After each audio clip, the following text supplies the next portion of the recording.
I'm Minna, and I'm a member of the Stop Sexual Assault in Schools Advisory Board and the founder of Empower You.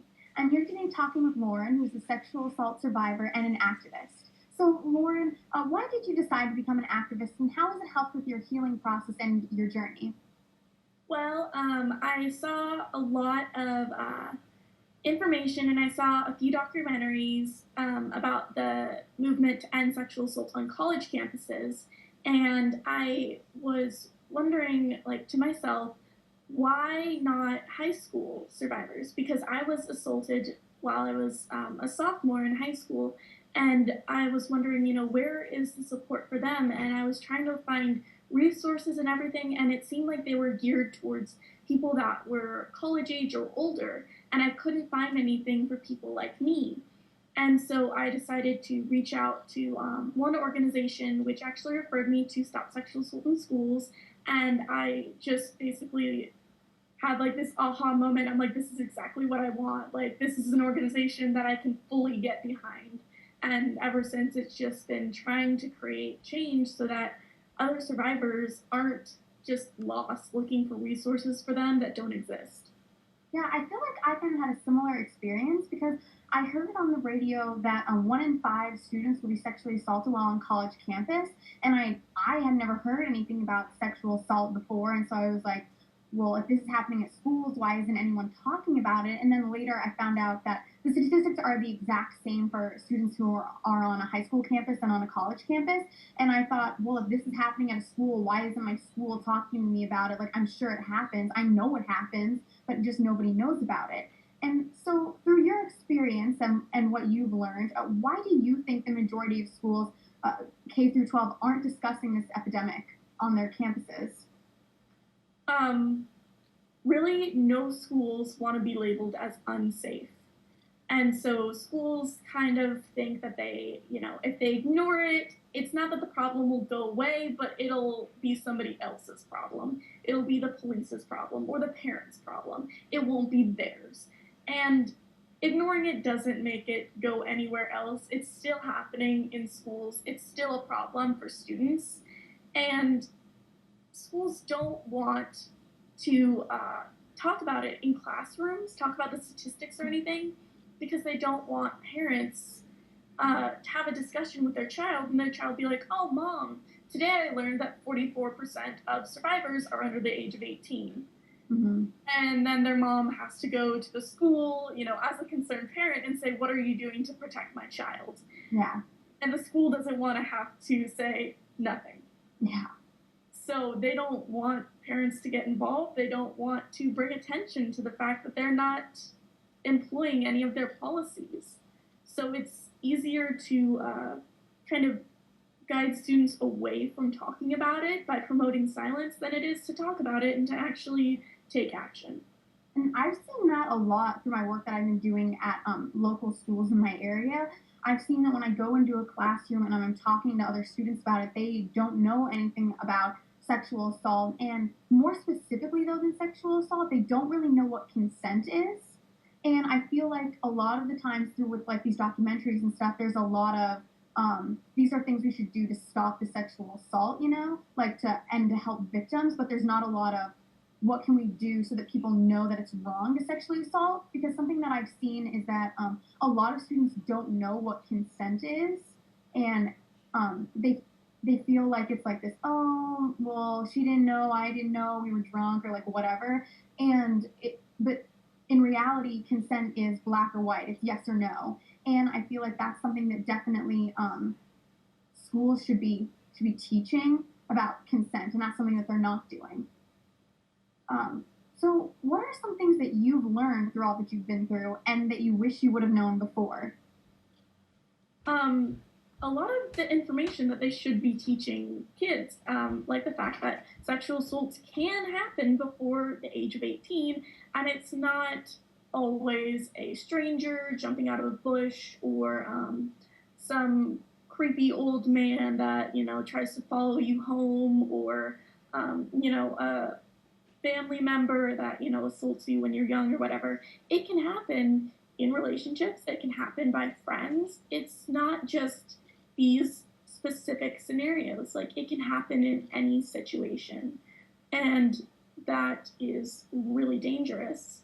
Um, I've also learned that it's an actual crime because a lot of um, a lot of the things that I had heard after I was assaulted from people just around me, they were completely blowing it off and acting like it wasn't a big deal.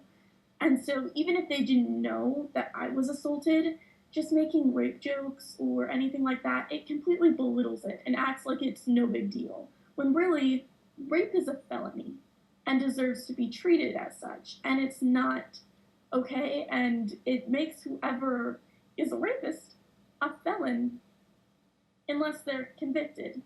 And so it needs to be treated as a felony, which it is. And what about? Um, Sorry, what was that? No, sorry, keep going. Okay. I was just gonna say I've learned that I'm not alone in this. Like I've learned that there are so many survivors out there that are my age and everything, and no one's talking about it.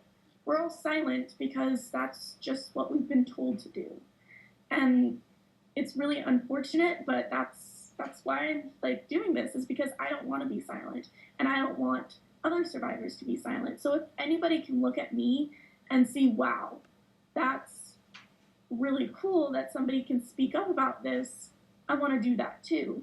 Because that's exactly how I was. I saw survivors in college that were speaking out about what happened to them, and I was like, that's exactly what I want to do. I don't want to have this story that has power over me. And so I've learned that openness only promotes more openness. I'm just curious about Title IX, because I know before my work with Stop Sexual Assault in Schools, I didn't know anything about Title IX. Like I didn't know I had rights, and so I'm just curious. Did you know about Title IX before you were assaulted? And if not, how did you find out about it? I didn't know. I had absolutely no clue until I started, finding out more information about the college movement. And I was like, oh, well, that's cool that colleges have that, but I don't think high schools have that. And then I found out from organizations like Know Your Nine that Title IX does pertain to high schools. It pertains to any institution that is publicly funded for education. And I had no idea. And the thing was, is that it was ridiculous because in my student planners that we got every year at my high school and junior high and everything like that, it had the student code of conduct, and never was it mentioned that Title IX was a law protecting students against sexual harassment or assault or anything. They mentioned like the difference between sexual harassment and sexual assault, but they never mentioned Title IX. And so I had no idea until I started actually wanting to get involved with this. Yeah, that's interesting. I never even thought about that before because we have a student planner at our high school too in our agenda book, and it has like all this information, like if you're being bullied, like hotlines you can call and all this stuff. But it doesn't. You're right. It doesn't have anything about Title IX or what you can do if you're sexually assaulted. And that's one of the things that I think is so helpful and great about Stop Sexual Assault in Schools is because they have all this information on Title IX, so you can know your rights. They have helpful information for families, the victims, and schools and what they can do, and then also how to file a complaint because I know that's something that can be confusing or hard. But I'm just curious, how did not having organizations like Stop Sexual Assault in Schools affect you after your assault? And how do you think it would have helped if you did have an organization like that? Not having SSAIS meant that I was really alone. Even afterwards, I kind of started looking at, what could I do if I wanted to report this? Like I still had a lot of doubts and I didn't want to believe that it happened. And so I was kind of looking for support and people to tell me this is real, it happened, and it was terrible, and you didn't deserve it, and I believe you. And I didn't really find that. I found organizations that were aimed for people much older than me. And so, almost specifically, I got really curious because since I was assaulted while I was in a relationship with someone, I was curious about domestic violence and about relationship abuse. And I found that a lot of the resources were, how to get away from your abuser if you have children, if you're married. And that didn't pertain to me. It didn't really connect with me. And so I felt like no one was representing me. I felt like nobody was in my corner. And having SSAIS around would have given me someone in my corner. It would have given me somebody to reach out to and say, I don't even know what to do right now. And it would have given me support. And so even if I decided not to report or anything, I still would have had people that could have stood up for me when I couldn't. What advice would you give for students who are going through exactly what you went through?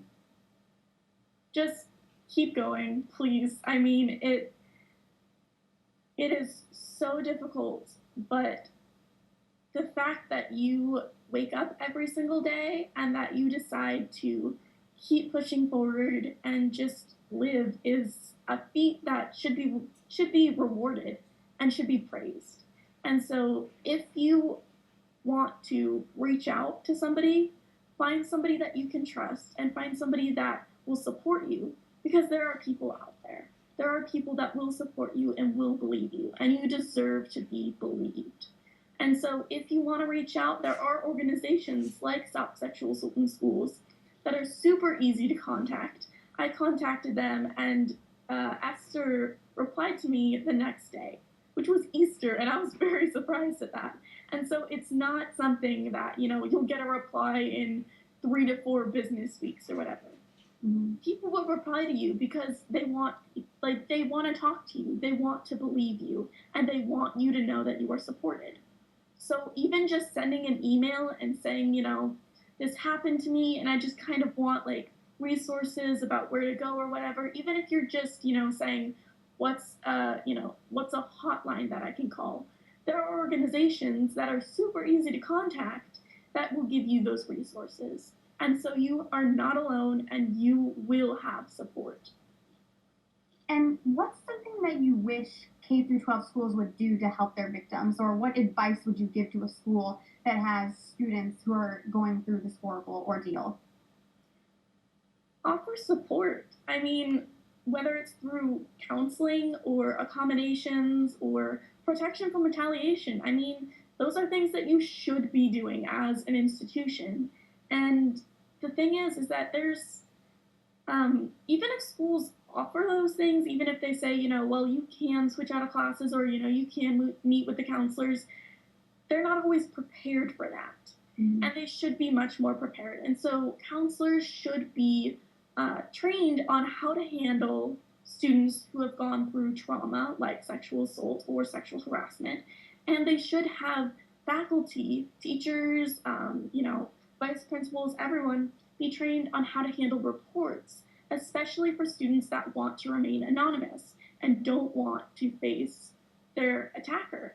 And so in those situations, it's incredibly important to keep the anonymity of your reporter and tell them, we'll protect you no matter what. If somebody were to find out about this, then we protect you from that.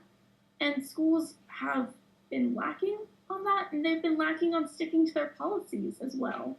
And so having those policies instated is one thing, but actually enforcing them and bringing about consequences to perpetrators is another thing.